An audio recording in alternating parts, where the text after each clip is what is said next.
I-918B. Once they certify it, what they're going to say, they're going to put your information down. They're going to say that, yes, you are a victim of this crime. And all U visa recommended is this: you have to be able to assist with the investigation. It doesn't really mean that there has to be prosecution of the crime. As long as you are aiding and assisting with the investigation and providing helpful information, they will sign that certification form for us. And once they sign that certification form, which is the I-918B, we have 6 months from the time that they certify it to file for the U visa petition with immigration. Okay. And once we file it, U visa is not like VAWA. U visa doesn't give you green card right away. U visa gives you permission and work permit to stay in the country. It's good for 4 years. So once you get the U visa for 4 years, after it's been approved, and it's good for 4 years. After the 3rd year, between the 3rd and 4th year, you are eligible to apply for green card. In this case, lawful permanent resident. Oh, okay. Okay. So that's the difference between VAWAS and U visa. U visa, it doesn't have to be related to citizens. Yes. You know, the spouse doesn't have to be citizen. None of that. It just, a crime has to happen. Happen in the U.S. You end up being a victim, so you go through the process of local police. Yes. Then you guys take it from there. Yes. Okay, so there is an opportunity for a person, for a foreigner to become a citizen. Yes. Through that. To visa, if I can elaborate on that a little bit more. Yeah. Right. So the good thing about U visa is this: assuming that you are here, you don't have no papers. You've been here for over 20 years, 10 years, no papers. You came here with someone's papers or something. U visas and VAWAs are some a few times that we can actually apply for waiver. That you have whatever immigration law you violated, most of the time they will approve the waiver because you are a victim of the crime. And even if you have kids that are under the age of 21 and they are back home in Africa or back home in whatever country you're from, once we apply for the U visa, we can put the kid's name on it. Okay. And then we can petition for the kids to come and join you here in the U.S.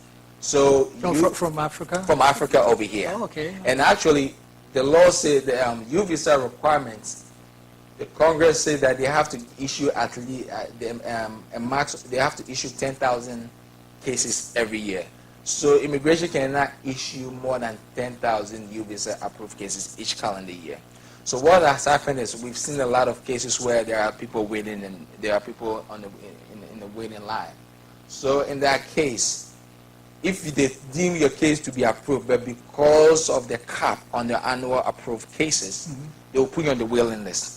Just this month, a memo just came out from USCIS that says that as long as they deem that you have a credible case and the case is approvable because of the quota, you cannot come here. We can file to get you advance parole to bring your case over here whilst you're waiting for you to get your U visa approved. And U visa you don't have to be married to anyone. You don't have to be against a U.S. citizen or a lawful permanent resident. As long as you're a victim of a crime, you will qualify and you will get a certification. The certification is good in such a way that you have 3 people that can try to certify it for you. We just had a case, a domestic case in my firm that we just got it 2 weeks ago.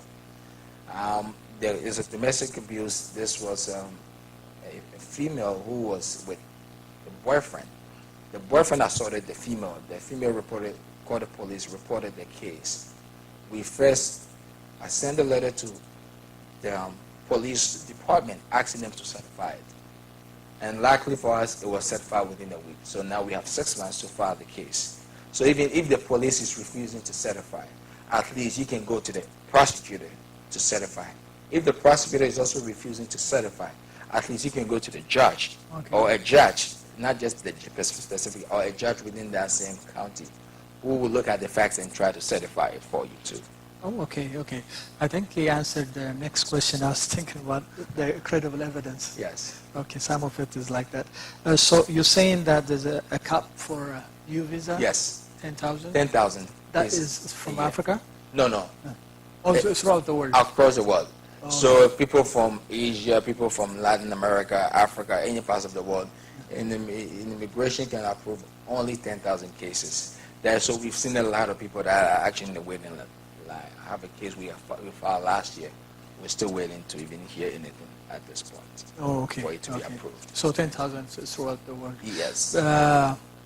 But the other one, since it's half, one of the spouses citizen, yes, there's no need for that. There's no need for that cap. Yes, there's no cap for VAWA cases. Yeah. In U visa, there's a 10,000 case that they can prove. And you know, I'm part of ALA, Immigration Lawyers Association of America, and what we are trying to do is trying to push Congress to try to increase the cap, because you have so many people that qualifies for this, but because of the cap that was put in place by Congress, they cannot prove more than 10,000. The 10,000 doesn't, I mean, per case. Yeah. So if assuming that you qualify, but you have about 10 kids, 10 children of yours that are under 21, they will all qualify within your case. So it's just 10,000 per case. Okay, that makes sense. I know there's resources that people can go and find out more about the policy, and one of the thing is the one that you sent me on the PowerPoint, which we're going to post the address there. Yes. And you also do a voluntary service. Yes, I do. And it's every Tuesday, right? Yes, every Tuesday. Do you mind telling me a little more? Okay. I do volunteer work when the league is what we call pro bono, every Tuesday from 9 a.m. to 12 p.m. at Lutheran Social Services right on Park Avenue in Minneapolis. Over there, it's an immigration clinic. It's a nonprofit, and I'll be the attorney over there, assisting with immigration clinic. If you have any immigration matters, you can come over there. At that time, I will see you. You will be free consultation. I will take a look at your case and then give you a quick advice if it's a case that needs more review, and then maybe I can have you come to my office and then we can do it. But over there they do a lot of asylum cases, refugee cases, green card petition for kids and spouse. They do all sort of immigration, and it's a non-profit agency. So if you want to come by over there, right at the Lutheran Social Services on Park Avenue, I'll be there every Tuesday from 9 a.m. to 12 p.m. Yeah, and it's a free advice? Yes, it's free legal advice, yes. Okay. I've finished my questions from here, but right. The one that I wanted to do a follow-up is, this is a new thing for me. Yes. Because normally when people seeking for citizenship in this country, they look at the one side, yes, where they'll seek for. They don't look at what's going on behind that citizenship process. Yes. Especially the abuse, yes, the holding hostage, one yes, spouse and stuff. How common is that in the state of Minnesota or the places that you've been before? It's very common. Unfortunately, people are afraid to come out because they feel like they don't have no immigration status, and once they report to the police, immigration is going to come and take them in and then try to deport them, and that is not the case. Immigration and the government they are aware of these things going on. That is why they've passed all these types of laws for victims to help them get their papers. Other than the U visa thing, there's something we also call T visa. T visa is similar to the U visa that I also discussed. I think T visa, there's only 5,000 cases that they approved. T visa has to do with victims of human trafficking, victims of sex trafficking. If someone is here, I'll give you an example. Someone brings a group of young girls from some part of the world to perform arts. Once the person brings them here, they're actually not doing what they were supposed to do, or they're doing what they're supposed to do here. We start to engage them in sex slaves. You have a voice. Call, report it to the police. And you don't have to worry that they're going to try to deport you. No. You have lawyers, you have immigration over there, you have a lot of stakeholders that are ready to help you. There are multiple nonprofit organizations that are in Minneapolis and across the country that are willing to help you. So if you are a victim of a crime, the good thing about U visas and the T visas is this: there is no statute of limitation. So even if something happened to you about 10 years ago, 15 years ago, go to the police, report it, and see if they're going to try to investigate the case. And if they try to investigate the case, all you need them to do is sign this certification letter, a paper for you, which is the I-918B. Once they sign it for you, you have 6 months where you put your case together and then submit it to immigration at the Vermont Service Center. And a lot of the evidence that you can use are these here. Statements from friends and family. If you ever hit you, any photograph you have. If someone ever, any police report that you have. Anything that you think you have that you think will be helpful to the case. We can use it to help you. And even if you don't know what to do, you can contact my law office and we will advise you on what you need to do to get your case approved. So if you know you're a victim out there, we urge you not to be oppressed anymore. Come out, because we, the lawyers and also the law of this country, are there to protect you, to give you voice, and also to give you some status in this country. So many people have gotten their immigration status through U visa, T visa, and the VAWA. So if you are married to someone, or if you are a child of someone who is married to someone who is a citizen or a green card holder, come out and speak out. Report the case to police or call a lawyer. Any lawyer that you know, or go to any non-profit organization. Let them know what your issue is. They will show you the right way to get it done and try to give you your papers.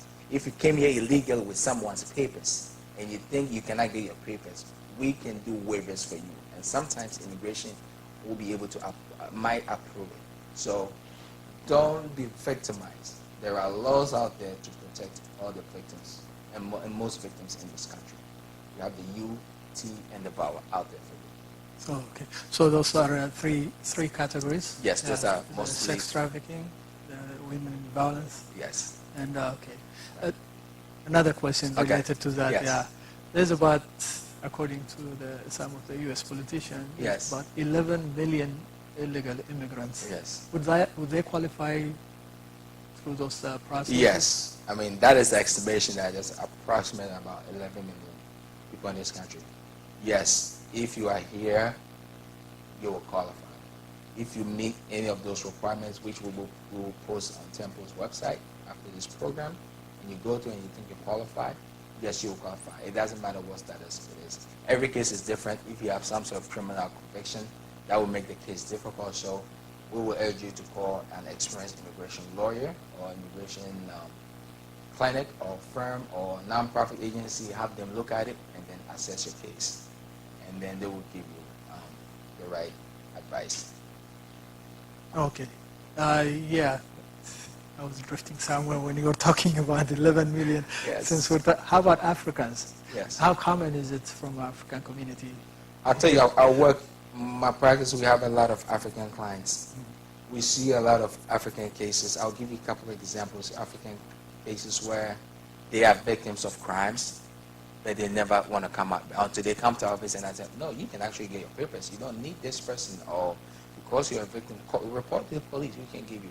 An example would be this lady from one African country who is married to this person who is a U.S. citizen.